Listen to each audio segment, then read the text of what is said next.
Assalamualaikum warahmatullahi wabarakatuh. Sebelumnya izinkan kami untuk memperkenalkan diri. Nama saya Nur Hayatsyah dengan NIM 1815012584. Dan saya Zatika Permana dengan NIM 181510250096. Dengan saya Teguh Satria dengan NIM 1815025104. Dengan saya Agus Nurdani dengan NIM 1819025108.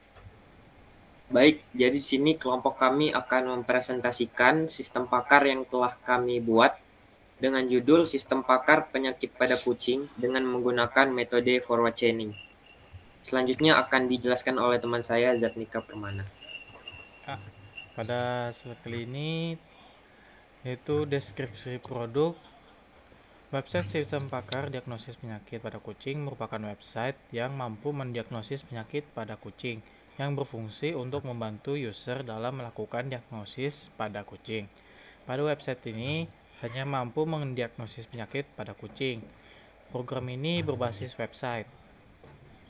Next.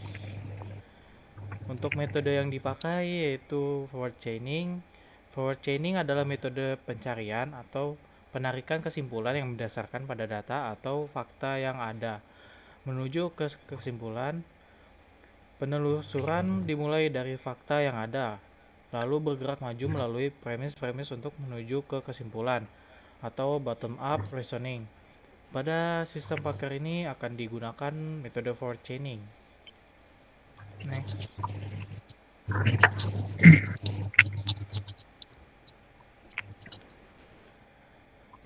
Ya, selanjutnya penalaran mesin interferensi. Pada website ini, pakar memiliki pola pikir dalam menyelesaikan masalah.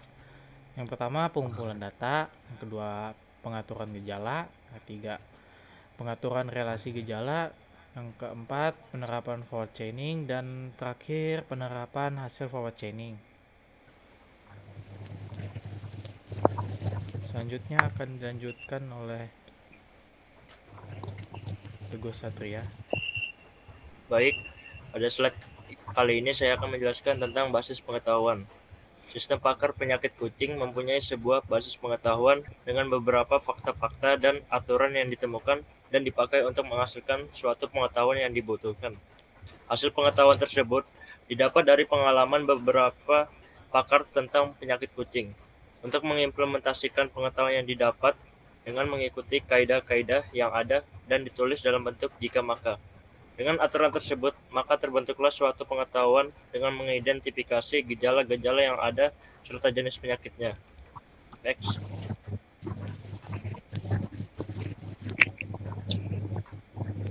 Di sini ada dua tabel. Tabel pertama itu ialah gejala pada penyakit kucing. Yang kedua, tabel kedua penyakit kucing. Tabel pertama itu terbagi menjadi 35 gejala dan tabel kedua terbagi menjadi 8 penyakit kucing. Next. Dari kedua tabel tersebut terbagi menjadi rules yang terbagi menjadi 8. Oke, next. Selanjutnya akan dijelaskan oleh Saudara Hayat. Baik, selanjutnya yaitu ada pohon keputusan yang dibentuk berdasarkan rules-rules yang sebelumnya dijelaskan oleh teman saya. Di sini terdapat 8 penyakit yang saling berhubungan antara notnya. Di sini terlihat ada beberapa gejala yang berhubungan dengan penyakit satu dengan penyakit lainnya. Pohon keputusan ini dibuat untuk memudahkan kita untuk membaca permasalahan dan membuat suatu keputusan. Next. Selanjutnya ada use case diagram. Pada gambar di sini terlihat pemeran utama di sini adalah pengguna, di mana pengguna bisa mengakses beberapa menu, ada 4 menu, yaitu menu konsultasi, jenis penyakit, bantuan, dan tentang. Pada menu konsultasi, di menu konsultasilah pengguna dapat melakukan diagnosa penyakit pada kucingnya. Next. Ya, berikut ini ada ERD, Entity Relationship Diagram, yaitu berisi hubungan data-data pada database yang akan digunakan pada sistem kami. Next. Selanjutnya ada desain antarmuka atau desain interface. Ada terbagi menjadi 6. Ada menu utama, menu konsultasi, hasil diagnosa, menu jenis penyakit, menu bantuan, dan menu tentang. Next. Selanjutnya ada hasil pembuatan sistem yang akan dijelaskan oleh teman saya, Agus Triwardana. Baik, saya akan menjelaskan tentang program yang sudah kita buat. Ini merupakan tampilan menu utama. Di sini terdapat 5 menu. Ada dashboard, konsultasi, jenis penyakit, bantuan, dan menu tentang. Yang pertama ada menu dashboard, yaitu menu utama pada aplikasi ini. Selanjutnya ada jenis penyakit. Ini merupakan menu tentang daftar penyakit kucing.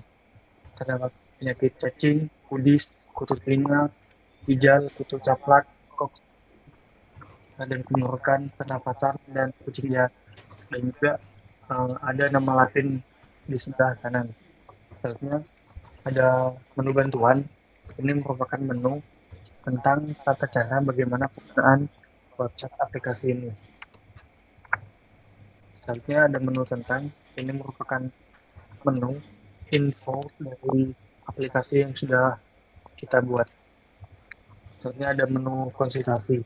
Nah, ini merupakan menu utama dari website ini untuk mendiagnosis dari penyakit dari pengguna. Nah, di sini terdapat pilihan gejala dan di sebelah kanan terdapat hasil diagnosa, nama penyakit, deskripsi penyakit, dan solusi. Di sini terdapat pilihan gejala sesuai dengan slide yang sudah dijelaskan oleh teman saya sebelumnya. Langsung saja saya contohkan. Misalkan gejala 1 tidak mau makan, 2 gejala batuk, selanjutnya kurus, diare disertai darah, diare disertai cacing, dan muntah disertai kucing. Maka pengguna memproses. Nah, setelah menekan tombol proses, maka muncul diagnosanya. Pengguna terkena penyakit cacingan dan terdapat deskripsi penyakit dan solusi. Nah, rules ini merupakan aturan yang dari ini tadi. Jika tidak mau makan, batuk, kurus, diare disertai darah, diare disertai cacing, dan muntah disertai cacing, maka kucing memiliki penyakit cacingan sesuai dengan gejala yang saya masukkan di sini tadi. Selanjutnya, jika kita memilih gejala yang tidak ada rules di PPT tadi, misalkan tidak mau makan dan batuk, kita pilih proses, ya maka tidak ada penyakit yang cocok. Ini dikarenakan tidak adanya rules yang dibuat. Selanjutnya ini ada menu stacking, yaitu untuk menu admin.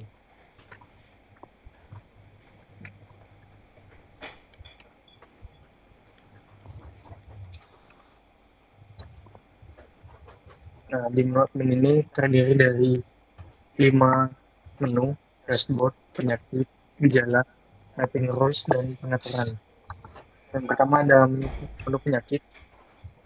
Admin bisa menambah, mengedit, maupun menghapus jenis penyakit yang sudah ada. Misalnya ada menu gejala, sama seperti pada menu penyakit. Di sini admin bisa menambah, menghapus, mengedit dari gejala yang sudah ada. Selanjutnya ada menu mapping rules. Nah, ini merupakan rules yang dibuat oleh admin untuk mendiagnosa penyakit. Misalkan penyakit cacingan, di sini terdapat 6 gejala, bisa ditambah gejala sehingga menjadi 7 nantinya. Mungkin itu saja dari saya kembalikan lagi kepada moderator. Baik, Mungkin itu saja hasil dari pemaparan sistem pakar yang telah kami buat dengan judul Sistem Pakar Diagnosa Penyakit pada Kucing dengan menggunakan metode Coro Chain. Mohon maaf apabila ada kesalahan dalam penyampaian kata. Sekian dan terima kasih. Assalamualaikum warahmatullahi wabarakatuh. Waalaikumsalam warahmatullahi wabarakatuh.